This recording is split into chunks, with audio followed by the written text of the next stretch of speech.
पहला थिस्सलुनीकियों की पत्री, book of first Thessalonians chapter 5 and verse 18, उसके 18 पद को 18 वचनाన్ని దయచేసి हिंदी में और तेलुगु में दोनों भाषा में हम पढ़ने पाए। हर बात में धन्यवाद करो क्योंकि तुम्हारे लिए मसीह यीशु में परमेश्वर की यही इच्छा है। यस, तेलुगु में भी पढ़िए। प्रति विषयము నందు కృతజ్ఞత స్తుతులు చెల్లించుడి, ఇలాగు చేయుట యేసుక్రీస్తు నందు మీ విషయములో దేవుని చిత్తము। इंग्लिश में पढ़िए। Be cheerful no matter what, pray all the time, thank God no matter what happens। Praise the Lord। Hindi में चाहता हूं एक और बार आदि पढ़ देने पाए। हर बात में धन्यवाद करो। कितने बात में धन्यवाद करो? हर बात में। बोलिए, कितने बात में धन्यवाद करो? हर बात में। हम कई बार सवाल पूछते, कौन से बात में मैं धन्यवाद करूं, है ना? हमें से यहां पर कई लोग हैं जो इस वक्त किस बात के लिए मैं धन्यवाद करूं। आज प्रभु का वचन मुझको और आपको इस 2024 के थैंक्सगिविंग संडे में प्रभु का वचन मेरे और आपके पास सीधी तरीके से आ रहा है। हर बात में परमेश्वर को क्या करो? धन्यवाद दो। हर बात में धन्यवाद करो क्योंकि तुम्हारे लिए मसीह यीशु में परमेश्वर की यही इच्छा है। सब मेरी तरफ देखिए। मेरे और आपके लिए परमेश्वर की क्या इच्छा है? फिर से मैं पूछ रहा हूं, मेरे और आपके लिए परमेश्वर की क्या इच्छा है? कि मैं हर बात में परमेश्वर को क्या देने पाऊं? धन्यवाद देने पाऊं। अगर मैं और आप धन्यवाद देना चाहें, बहुत से लोग जानते नहीं हैं, thanks giving is a spiritual, क्या हथियार को क्या बोलते हैं? वेपन। ये मेरे और आपके पास एक आत्मिक हथियार है। ये आत्मिक हथियार है और बहुत से विश्वासी जानते नहीं हैं। और ये आत्मिक हथियार ये है कि मैं हर बात में परमेश्वर को क्या दे सकता हूं? धन्यवाद दे सकता हूं। Praise the Lord, hallelujah. किसको धन्यवाद दूं? किस बात के लिए धन्यवाद दूं? अगर मेरे पास समय होता तो मैं बहुत सी बातों को कहता। मैं बहुत से लोगों के लिए धन्यवाद दे सकता हूं। आज सुबह मैं और अमगारू, मेरा परिवार मिलकर कलीसिया के एक एक विश्वासी को मैं हृदय से आपको धन्यवाद देना चाहता हूं। आमेन। सेम टू यू तो बोलिए। सेम ऑन यू बोले तो भी चलेगा। खुर्सीपार के हर एक विश्वासियों का, रामनगर के हर एक विश्वासियों का, राजनांदगांव से भाई राजेश और उनके परिवार के लिए एक एक परिवार का मैं धन्यवाद देना चाहता हूं। कई बार हम इस हथियार का उपयोग नहीं कर पाते हैं। हम जिन दिनों में जी रहे हैं, ये ऐसे दिन हैं, आज बहुत से लोग धन्यवाद देना बंद करते जा रहे हैं। अरे उसको क्यों थैंक यू बोलने की जरूरत है? इसको क्यों थैंक यू बोलने की जरूरत है? किस बात के लिए मैं धन्यवाद दूं? पर आज सुबह जो प्रभु के भवन में है, मैं आपसे विनती करता हूं, मैं और आप सीखने पाए और हम छोटे छोटे बातों के लिए हम अपने जीवन के चारों ओर रहने वाले उन लोगों के लिए हम क्या देने पाए? धन्यवाद देने पाए। Praise the Lord, hallelujah. इस वेपन को, इस हथियार को अपने जीवन में इस्तेमाल करिएगा मेरे प्यारों। दुनिया जहां से जहां आगे बढ़ रही है, इतनी एडवांस होते जा रही है, पर आज बड़े दुख की बात है, लोगों के पास धन्यवाद देने के लिए समय नहीं है। और बाइबल हमें सिखा रही है, यह परमेश्वर की इच्छा है। This is the will of God. यह परमेश्वर की इच्छा है कि मैं और आप हम क्या देने पाए? धन्यवाद देने पाए। Whatever happens, give thanks. Whatever happens, कुछ भी हो जाए, हम धन्यवाद देने पाए।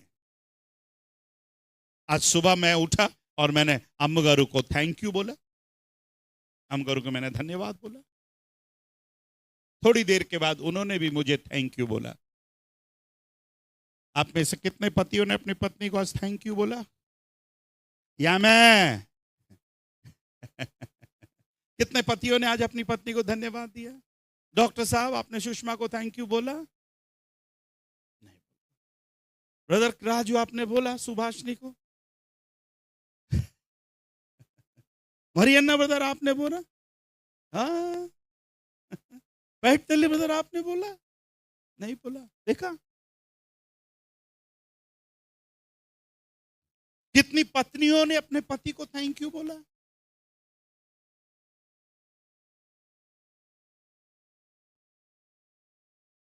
अरे उसके लिए क्या थैंक यू बोलना है पास्टर साहब? पर हम बाइबल पढ़ रहे हैं कितने बात में? हर बात में। मैं अगर अपनी पत्नी के लिए धन्यवाद बोलता हूं, रोज सुबह उठती है, हमारी चिंता करती है, हमारे लिए खाना बनाती, एवरीथिंग। कई बार थोड़ा टेंशन ले लेके करती है, पर किसके लिए कर रही है? किसके लिए कर रही है? मेरे लिए, मेरे बच्चों के लिए। सुबह उठ रही है, प्रार्थना कर रही है, आंसू बहा रही है, किसके लिए? क्या मैं अपनी पत्नी को धन्यवाद नहीं दे सकता हूं? क्या अपने पति को मैं धन्यवाद नहीं दे सकता हूं? मैं अपने बच्चों को भी धन्यवाद बोलना मांग रहा था, पर उनका गुड मॉर्निंग आज लेट हुआ। मैं अपने बच्चों को धन्यवाद दे सकता हूं। आइए आज हम सुबह सीखने पाए कि हमको धन्यवाद देना है। हमारे आसपास ऐसे बहुत से लोग हैं जिनको आज हमको थैंक यू बोलने की जरूरत है, हमको धन्यवाद देने की जरूरत है। हमारे पापा को धन्यवाद देने की जरूरत है, मम्मी को धन्यवाद देने की जरूरत है, हमारे फ्रेंड्स को धन्यवाद देने की जरूरत है, हमारे नेबर्स को धन्यवाद देने की जरूरत है। सोचिए अगर मेरे यहां रोज अगर कचरा वाला कचरा भी ना उठाने आए तो कितना कचरा इकट्ठा हो जाएगा। अगर मैं रोज कचरे वाले को भी क्या बोलूं, थैंक यू भाई, आप रोज हमारे आते घर की गंदगी को आप उठा करके ले जाते हो, धन्यवाद आपके लिए।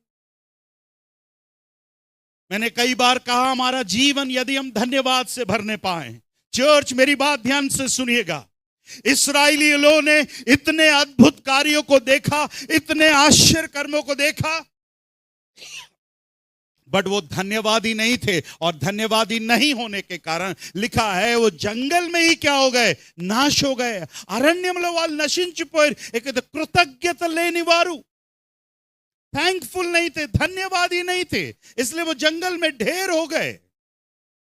आइए मेरे प्यारो, हम अपने जीवन के छोटे छोटे बातों के लिए, हर एक परिस्थिति के लिए हम प्रभु को क्या करने पाए, धन्यवाद देने पाए। और प्रभु का दास कहता है हर बात में क्या करो, धन्यवाद करो, क्योंकि प्रभु में परमेश्वर की क्या है, यही इच्छा है। इब्रानियों की पत्री 13 अध्याय 15 वचन को पढ़ेगा। इब्रानियों की पत्री 13वां अध्याय 15 वचन को पढ़ेगा। इब्रानियों 13 और उसका 15। हिब्रू रासन पत्रिका 13 अध्यायमो 15 वचन चूडंడి। इसलिए हम उसके द्वारा स्तुति रूपी बलिदान, कौन सा बलिदान?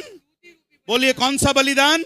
स्तुति रूपी बलिदान, अर्थात उन होठों का फल जो उसके नाम का अंगीकार करते हैं, परमेश्वर को सर्वदा चढ़ाया करें, साल में एक बार चढ़ाया करें। कब चढ़ाया करें? कब चढ़ाया करें? What is the meaning of सर्वदा? For ever. परमेश्वर को धन्यवाद का बलिदान। बलिदान चढ़ाना सस्ता है महंगा है?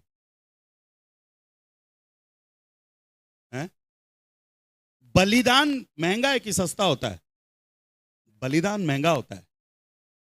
किसी चीज को बलि चढ़ाना महंगा होता है, पर प्रभु मुझसे और आपसे कौन सा बलिदान मांग रहा है? चप्पंडम्मा महंगा है कि सस्ता है? और कब चढ़ाने के लिए बोल रहा है? सर्वदा। रिमेंबर दिस, याद रखिए, स्तुति रूपी बलिदान को हम सर्वदा चढ़ाने वाले होने पाए। भजन 106 में लिखा है, जल्दी से पढ़िएगा, भजन 106 और उसके 7वें पद को पढ़िएगा। నూట 6 కీర్తన 7వ వచనము. मिस्र में हमारे पुरखाओं ने तेरे आश्चर्य कर्मों पर मन नहीं लगाया, न तेरी अपार करुणा को स्मरण रखा. उन्होंने समुद्र के किनारे अर्थात लाल समुद्र के किनारे बलवा किया. उसके बाद पढ़िए 13 वचन पढ़िए. परंतु वे झट उसके काम को भूल गए. कैसे भूल गए भैया? कैसे भूल गए? झट भूल गए. इंग्लिश में क्या शब्द आया? तेलुगु में क्या शब्द आया? 13. వెంటనే దేవుడు చేసిన ఉపకారంలో వెంటనే మర్చిపోయారు పరమేశ్వరుని. They soon forgot what the Lord has done for them. परमेश्वर ने जो उनके लिए किया उसके बारे में लिखा है, वो बहुत जल्दी भूल गए. मेरी तरफ देखिएगा. अगर मेरे सामने, आंखों के सामने समुद्र 2 भाग हो जाए, 40 साल आकाश से मन्ना गिरे, मैंने तो देखा नहीं. अगर मेरे आंखों के सामने समुद्र 2 भाग हुआ रहता, 40 साल मन्ना आकाश से गिरते हुए रहता, मैं तो जिंदगी भर याद रखता. नहीं रखता? जिंदगी भर याद रखता. जो मिलता उसको बकाता, अरे तुम लोग क्या देखे हो रे, मैंने समुद्र को 2 भाग होते हुए देखा है, मैंने आकाश से मन्ना गिरते हुए देखा है. पर इस्राएली लोग झट परमेश्वर के कामों को भूल गए. समुद्र 2 भाग हुआ है, 40 साल आकाश से मन्ना गिरा है, कपड़े उनके पुराने नहीं हुए, कभी कोई तकलीफ परेशानी नहीं हुई, बीमार नहीं हुए, कमजोरी नहीं हुए. इन सारे भलाइयों को बाइबल बताती है झट वो भूल गए. मेरे प्यारों, आज की सुबह इस थैंक्सगिविंग संडे में मैं आपको याद दिलाना चाहता हूं, आइए हम परमेश्वर के उपकारों को, भलाइयों को क्या करने पाए? स्मरण करने पाए. Praise the Lord, hallelujah. तीमुथियुस की पत्री में लिखा है, अंतिम समय में कठिन दिन आएंगे. చివరి దినములో కష్టమైన రోజులు వస్తాయి. उन कठिन दिनों में लोग कैसे हो जाएंगे देखिएगा. एक ही शब्द मैं वहां से लेना चाहूंगा. तीमुथियुस की पत्री, दूसरा तीमुथियुस की पत्री, उसका 3रा अध्याय, दूसरा तीमुथियुस की पत्री उसका 3रा अध्याय और उसके दूसरे वचन को पढ़ेगा. 2 वचन చదవండి. क्योंकि मनुष्य स्वार्थी, क्योंकि मनुष्य स्वार्थी, लोभी. पहला वचन भी पढ़ दे बेटा. पर यह याद रख कि अंतिम दिनों में कठिन समय आएंगे. मेरी तरफ देखिए, ये उस समय पौलुस कह रहा है अंतिम दिन. इस समय क्या होना चाहिए? अंतिम से भी अंतिम. अगर उस समय ये आवर्स में था तो मैं सोचता हूं आज ये मिनट या सेकंड्स में होगा. अंतिम दिनों में है और पौलुस कह रहा है अंतिम दिनों में कठिन समय आएंगे. ये कौन से कठिन समय हैं? ये किस प्रकार का कठिन दिनालू? Don't be Navy, there are difficult times ahead. What are the difficult times? दूसरे वचन में लिखा है, क्योंकि मनुष्य स्वार्थी, लोभी, डींगमार, अभिमानी, निंदक, माता पिता की आज्ञा टालने वाले, कृतज्ञ. बस एक ही शब्द ले रहा हूं, सब बोले कृतज्ञ. तेलुगु में क्या आया है? कृतज्ञता लेने वारू. इंग्लिश में क्या आया है? स्वार्थी. No, not the first one. Ungrateful. सब बोलिए अनग्रेटफुल. ये कौन से लोग हैं? अंतिम समय में कैसे लोग आएंगे? अनग्रेटफुल. कृतज्ञता लेने वारू. जब आपके लिए, उसके लिए कुछ किया जाए, जब आप उसके लिए कुछ करते हैं, वो लोग थैंकफुल नहीं है, धन्यवादी नहीं है. मैं आपसे कई बार कहता हूं, जब आपको कोई भी कुछ चीज देता है, आप उसको क्या बोलने पाए? धन्यवाद. थैंक यू ब्रदर, आपने मुझे याद किया, धन्यवाद. मैं आपको एक छोटी सी घटना बता करके बाइबल से ही समाप्त कर रहा हूं, क्योंकि मेरा टाइम भी समाप्त हो रहा है. शाऊल दाऊद को एक समय था बहुत प्यार करता था, और जब से लोगों ने गाना गाया, शाऊल ने तो हजारों को मारा और दाऊद ने लाखों को मारा, उस दिन से, उस गाना सुनने के बाद से शाऊल दाऊद का क्या बन गया? दुश्मन बन गया. पर शाऊल का एक बेटा हुआ करता था जिसका नाम योनाथन था. और योनाथन का दिल, योनाथन का मन, मैं रेफरेंस नहीं पढ़वा रहा हूं, बहुत दाऊद को बहुत प्यार करता था। दाऊद के ऊपर उसका मन आ गया, इतना प्यार करता था। पर एक दिन घर में बैठे शाऊल प्लान कर रहा है, अपने बेटे के साथ शेयर कर रहा है, अपने मंत्रियों के साथ शेयर कर रहा है, बेटा अपन दाऊद को एक दिन खत्म कर देंगे, दाऊद को एक दिन मार डालेंगे। योनाथन जाकर दाऊद को बता रहा है, दाऊद जितना हो सके यहां से तू जल्दी भाग जा, मेरा पिता तेरे को खत्म करने वाला, मेरा पिता तेरे को मारना चाहता है। योनाथन ने अपने पिताजी से कहा, पिताजी क्यों आप मार रहे हो दाऊद को? उसने आपके लिए युद्ध जीता है, उस बेचारे जवान लड़के ने तुम्हारे लिए युद्ध जीता है। अच्छा ऐसा है क्या बेटा? ठीक है उसको नहीं मारेंगे। और झूठ बोल रहा था, अंदर कुछ और था, बाहर कुछ और दिखा रहा था। कई बार हम अंदर से कुछ और रहते हैं, ऊपर से कुछ और शाऊल के समान दिखाते हैं। एक दिन जब दाऊद शाऊल के घर पर था, क्रोध से भरा हुआ, उसने भाला चलाया और वो भाला दाऊद को क्या है, लगा नहीं। जब दाऊद भागने की बारी आई, योनाथन ने कहा, दाऊद यहां से तू भाग जा। योनाथन ने अपने वस्त्र, राज्य की वस्त्र निकाले, अपना तलवार, अपना भाला दाऊद के हाथ में दिया। शाऊल के बाद उसका बेटा राजा बनना चाहिए, पर उसमें स्वार्थ नहीं था। उसने दाऊद के लिए सब कुछ कुर्बान कर दिया और दाऊद चला गया। दाऊद कई सालों तक जंगल में भटकता रहा, फिरता रहा। अपने दोस्त योनाथन से वो मिल नहीं पाया। और एक समय के बाद जब दाऊद लौटा, उसको मालूम चला कि मेरा दोस्त, मेरे दुश्मन का बेटा योनाथन भी नहीं रहा। पर दाऊद को यह लगा, मेरे जिंदगी में योनाथन का बहुत बड़ा हाथ है, उसने मेरे जान को बचाया है। उसने ढूंढने लगा कि मैं उसके परिवार वालों के ऊपर भलाई करना चाहता हूं, उसके परिवार के ऊपर मैं अपनी कृपा दृष्टि करना चाहता हूं। उसने अपने मंत्री को बुलाकर पूछा, पता करो शाऊल के घराने में कोई जिंदा है क्या? शाऊल के घराने में कोई बचा है क्या? योनाथन बचा है क्या? खबर आई उसके घर में कोई नहीं बचा है। शाऊल का पोता योनाथन का बेटा मपीबोशेत, जो दोनों पैर का लंगड़ा है, वो बचा है। दाऊद ने कहा, उस लंगड़े बेटे को मेरे पास लेकर आओ। आज मैं परमेश्वर का प्यार उसके जीवन में दिखाना चाहता हूं। I want to show the God's love. परमेश्वर के प्रेम को मैं उसको दिखाना चाहता हूं, क्योंकि उसके बाप ने मेरे जीवन में भलाई करी है। और वो लंगड़ा बेटा जब शाऊल दाऊद के पास लाया गया, मपीबोशेत घबरा रहा था। ये तो मेरे दादा का दुश्मन है, मेरा दादा इसका दुश्मन था, आज शायद ये मुझको मारना चाहता है। मपीबोशेत ने दाऊद से कहा, इस मरे हुए कुत्ते के ऊपर, उसने अपने आप कहा, इस मरे हुए कुत्ते के ऊपर तू क्या कृपा दृष्टि करेगा? मैं इस योग्य नहीं हूं। और दाऊद ने कहा, मैं आज प्रभु का प्यार दिखाना चाहता हूं। और उसने कहा, अब से लेकर तू जीवन भर, जब तक तू जिंदा रहेगा, मेरे राजमहल में तू खाना खाया करेगा। हालेलुया।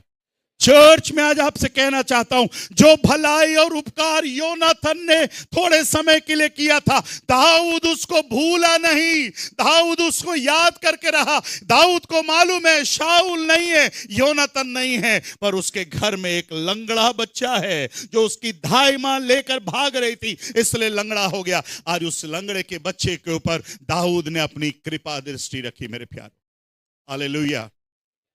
ध्यान से सुनना, क्यों प्रभु मुझे आशीष दे? Who am I?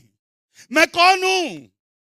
प्रभु क्यों स्पर्जन को आशीष दे? प्रभु अरुण को क्यों आशीष दे? ब्रदर कृपाराव को प्रभु क्यों आशीष दे? एक समय हम इस दुनिया में ऐसी थे मेरे प्यारों।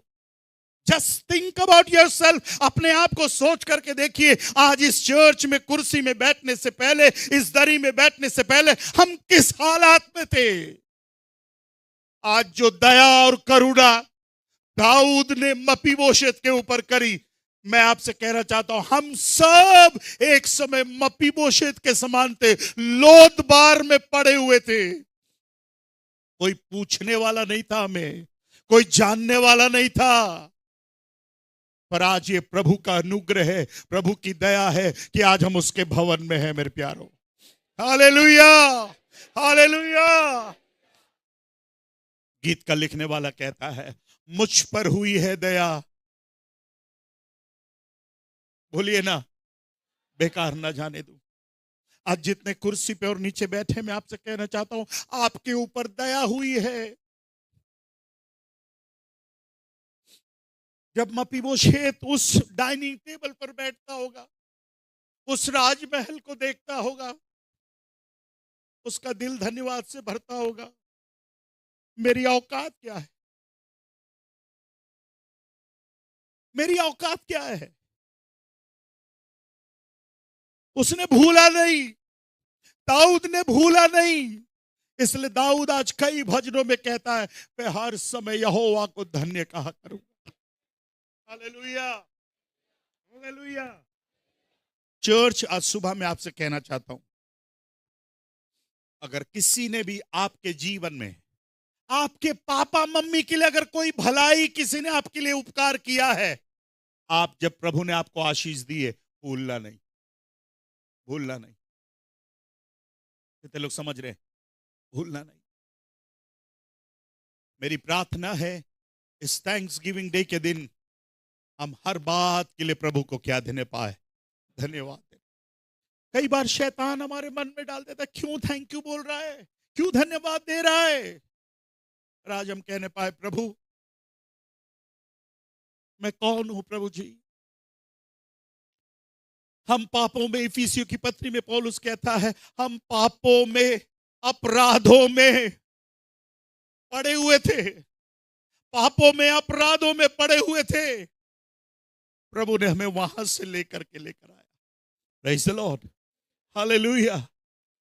यस, अनिल के आंसू बता रहे, अनिल याद कर रहा है अपने उन दिनों को। He is remembering those days. Radha Krishna brother अपने उन दिनों को याद कर रहा, पवन अपने दिनों को याद कर रहा, तरुण अपने दिनों को याद कर रहा। थिंक अबाउट, अपने दिनों को हम याद करने पाए। जब हम याद करने पाएंगे तब हम प्रभु को धन्यवाद देंगे। प्रभु तेरा धन्यवाद हो, तेरी दया, तेरी करुणा मुझ पर हुई है।